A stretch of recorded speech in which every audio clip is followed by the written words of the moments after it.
Assalamu alaikum wa rahmatullahi wa barakatuh. Now, I'm not planning to make a series on David Wood. I'm just going to probably be refuting some videos here and there. And this was one of the crazier claims that I've seen him make. And there was someone in the comments who was just spamming at me, asking me to refute this. So here you go. This is the person that you should thank for this refutation. Now, Rasulullah said, the curses of Allah are upon men who act like women and women who act like men. However, David Wood would like you to believe that the person that said that was, in fact, a cross-dresser.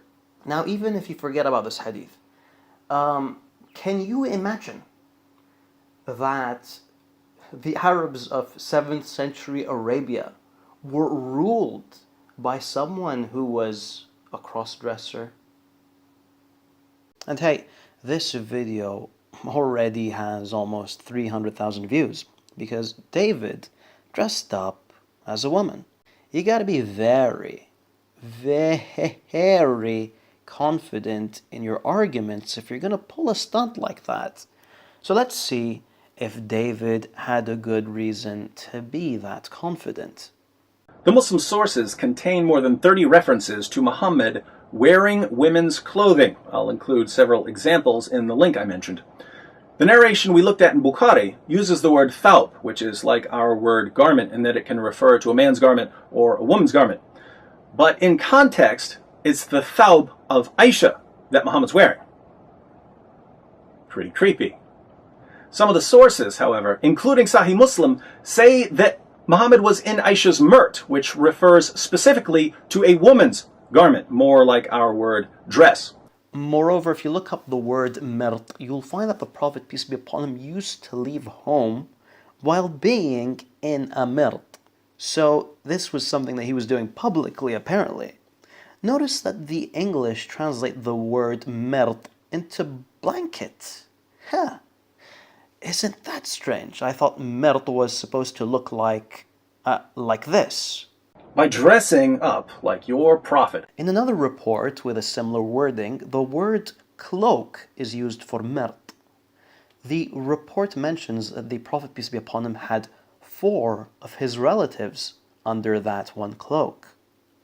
Now, I know that David is a big guy, but I don't believe that 5 people could fit into that outfit. So where did the confusion come from? Well, David explains. The Arabic dictionary Al-Mujam al-Wasit defines mirt as a dress from wool or cotton that is used as an izar, or a cover, by a woman. According to the dictionary definition, you have the mirt being worn in 2 different ways. One, as a cloak, تتلفع, meaning that she would cover herself up completely with it, like so, or as an izar, meaning that she would use that same cloth and she would wrap it around her waist. So again, it's just a large piece of cloth that can be worn in 2 different ways. It should also be noted that most classical dictionaries do not state that it is something worn by women either. These include تهذيب اللغة, القاموس المحيط, and النهاية في غريب الحديث والأثر.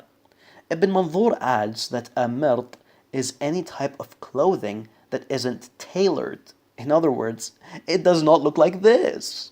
Well, that was a huge waste of time.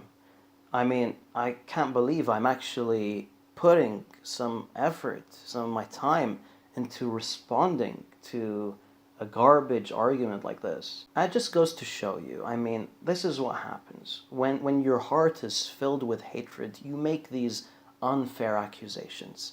Again, forget about the ahadith that condemn cross-dressing or condemn men acting like women and women acting like men. Forget about all that stuff. Just think about it. 7th century Arabs submitting to the rule of a cross-dresser. Really. Really. Again, this is what happens when your heart is filled with hatred. You are blinded.